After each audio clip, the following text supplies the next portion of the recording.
वित्त मंत्री ने किया आत्मनिर्भर भारत रोजगार योजना का ऐलान। 15,000 तक सैलरी वाले कर्मचारियों के पीएफ में सरकार करेगी योगदान। इमरजेंसी क्रेडिट स्कीम की मियाद 31 मार्च तक बढ़ाई गई। आर्थिक संकट का सामना कर रहे 26 सेक्टर्स को मिलेगी एमएसएमई की बची रकम। एयरलाइंस को मिली 70% क्षमता के साथ उड़ान भरने की छूट, सरकार ने दी मंजूरी। स्पाइस जेट एयरलाइंस पर मंडराया बंद होने का संकट। एयरलाइंस को लगातार तीसरी तिमाही में हुआ नुकसान। कोविड-19 से होटल इंडस्ट्री का हुआ बुरा हाल। जनवरी सितंबर के बीच हॉस्पिटैलिटी इंडस्ट्री के प्रति कमरे का रेवेन्यू 53% गिरा। गूगल को जियो प्लेटफॉर्म्स में 7.73% हिस्सेदारी खरीदने की मंजूरी। भारत में कंपनी लॉन्च करेगी स्मार्टफोन। वॉलमार्ट और अमेजन से टक्कर लेने के लिए फेस्टिव सीजन में जियो मार्ट का चुनिंदा सामानों पर ऑफर मिल रही है 50% तक की छूट। गोदरेज ग्रुप ने शुरू की फाइनेंस कंपनी। होम लोन के लिए तय की 6.69% की ब्याज दर। युद्ध कोरोना के विरुद्ध कैंपेन के तहत दिल्ली में शुरू हुआ मिलियन प्लेस कैंपेन। लोगों से की जा रही है कोरोना से सतर्क रहने की अपील।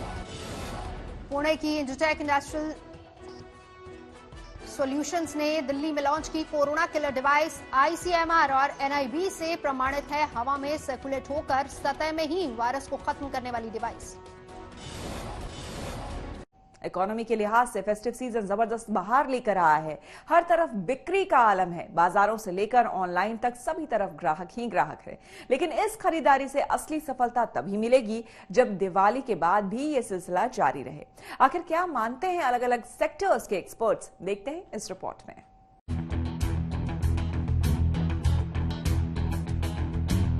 फेस्टिव सीजन में तो उम्मीदों के मुताबिक ही खरीदारी का माहौल नजर आ रहा है। इस बीच इस बात पर भी लगातार मंथन हो रहा है कि दिवाली के बाद कैसे अर्थव्यवस्था बढ़ेगी।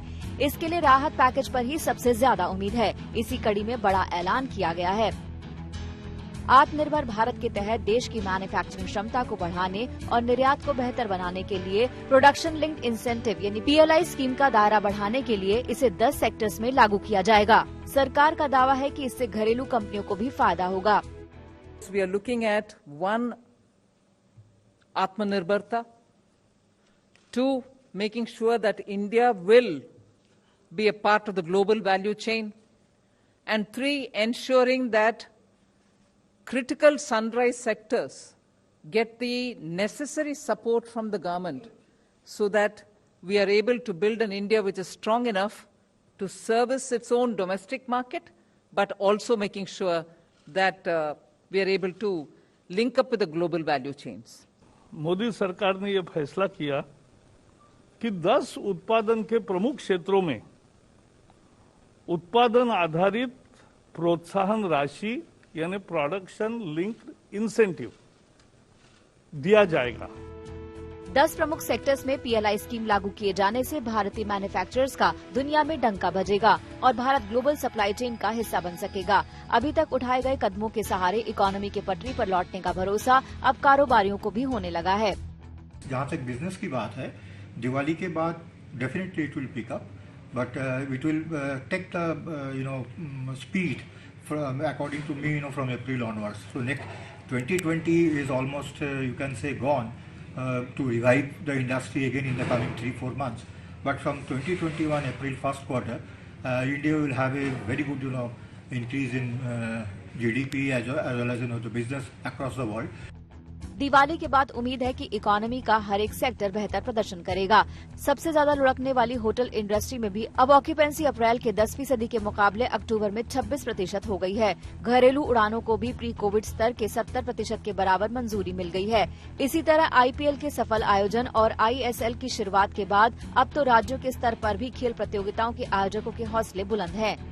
आईपीएल का आयोजन जिस तरह से हुआ उससे लगता है कि रास्ता तो मिला। हम भी फुटबॉल में वेस्ट बंगाल सुपर लीग 2021 में ला रहे हैं। पीएम मोदी फिट इंडिया को हम समर्थन करते हैं। डिजिटल के माध्यम से हम लोगों तक पहुंचेंगे। सबसे दिलचस्प अनुमान तो एस्ट्रोलॉजर्स का है। ज्योतिष विज्ञान को समझने वाले भी आर्थिक हालात में सुधार का अनुमान जता रहे हैं। दिवाली के दिन से हमारे जीवन में काफी सुधार होगा, आर्थिक स्थिति इम्प्रूव होगी और हम एक नई समृद्धि की तरफ जाएंगे, क्योंकि जुपिटर यानी गुरु अपनी राशि धनु के अंदर है और जो शनि है वो अपनी राशि के अंदर है, तो ये दोनों ही ग्रह जो हैं सुख, समृद्धि और पैसे के ग्रह हैं। तो जैसे ही ये ग्रह अपनी राशि के अंदर आ रहे हैं, ये हमारे जीवन में एक सुधार लाएंगे। लघु उद्योग जो है वो बढ़ता जाएगा। यानी इकोनॉमी में भरपूर ग्रीन शॉट्स नजर आ रहे हैं। ऐसे में इन सारे सेंटीमेंट्स पर पानी फेरने का डर केवल कोरोना की दूसरी लहर से है। अगर भारत उससे बचने में कामयाब रहा तो फिर आर्थिक रफ्तार को बुलेट ट्रेन की रफ्तार से दौड़ने से कोई नहीं रोक पाएगा। ब्यूरो रिपोर्ट, आज तक। दिवाली का मौका गिफ्टिंग इंडस्ट्री के लिए सबसे बड़ा त्योहार होता है। इस बार भी कोरोना के कहर के बीच ऑनलाइन माध्यमों के जरिए गिफ्ट्स का सब बड़े पैमाने पर लेन देन होने का अनुमान है। खास बात है कि इस बार के गिफ्ट्स पर वोकल फॉर लोकल का जबरदस्त असर देखा जा रहा है। कोरोना काल ने गिफ्ट्स के ऑनलाइन बाजार को जोरदार तरीके से बढ़ाने में मदद की है। इस बढ़ोतरी का फायदा आत्मनिर्भर भारत और वोकल फॉर लोकल की पीएम की अपील से देसी गिफ्टिंग इंडस्ट्री को भी मिला है। India's quest to become Atmanirbhar is not just a vision but a well-planned economic strategy. A strategy that aims to use the capabilities of our businesses and skills of our workers to make India into a global manufacturing powerhouse. भारतीय skill से भारत में ही नहीं दुनिया में अपने सामान को बेचने की पीएम की कोशिशों ने इस बार दिवाली पर जबरदस्त असर डाला है। इससे उम्मीद बढ़ी है कि भारत का गिफ्टिंग बाजार 2019 के $119 मिलियन से बढ़कर 2025 तक $159 बिलियन हो जाएगा। ऑनलाइन गिफ्टिंग का बाजार भी 2019 तक $66 मिलियन से बढ़कर 2024 तक $84 मिलियन होने का अनुमान है। हालांकि आकार दुनिया की $450 अरब की गिफ्टिंग इंडस्ट्री के सामने बेहद मामूली है। इस बार चीनी उत्पादों से ग्राहकों की दूरी के चलते चीनी झालरों का बाजार ठंडा है, लेकिन देसी दियों को खरीदने के लिए लोग खुले हाथ से खर्च भी कर रहे हैं। वाराणसी में इस बार दिवाली पर 3 से 4 गुना ज्यादा दिए बनाए जा रहे हैं। अच्छी खासी इसका जो है कि विक्रेता बहुत बढ़िया हो गई इस बार। लंप वाले दिए बना रहे हैं, सब शंख वाले दिए बना रहे हैं, सब पूरे नए डिजाइन का दिया है। तो सिंपल है, अब तो नए नए डिजाइन का दिया है मेरे पास। इसी तरह अगरतला और उसके आसपास के इलाकों में मोमबत्ती बेचने वाली महिलाओं के समूहों को इस बार बड़े ऑर्डर मिल रहे हैं।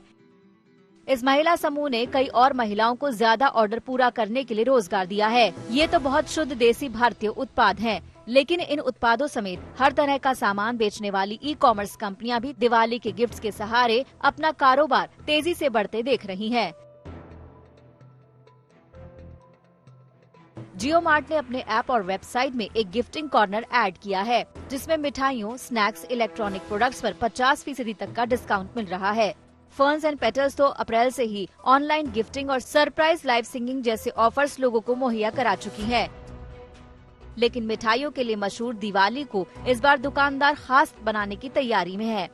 मिठाई उत्पादकों की संस्था FSNM के मुताबिक ग्राहकों में फेस्टिवल सीजन को लेकर जोश है और इस बार उनकी पहली पसंद पारंपरिक देसी हाइजेनिक मिठाइयाँ हैं। इनकी डिमांड तो हमेशा है और रही है, कभी कम नहीं हुई, डिमांड बढ़ती ही रहती है।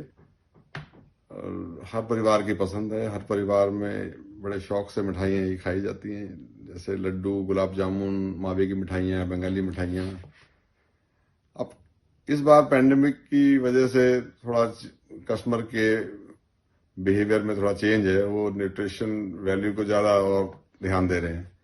वैसे मिठाइयाँ तो हमेशा न्यूट्रिशन वैल्यू पे ही रही हैं हाई। उम्मीद है कि दिवाली पर वोकल फॉर लोकल और आत्मनिर्भर भारत का सबसे बड़ा और सफल असर देखा जाएगा और इसके बाद इन दोनों के सहारे भारतीय अर्थव्यवस्था नई ऊंचाइयों पर पहुंच जाएगी। ब्यूरो रिपोर्ट, आज तक। इसी के साथ बिजनेस आज तक में मेरे साथ फिलहाल इतना ही। देश दुनिया की तमाम खबरों के लिए देखते रहिए आज तक।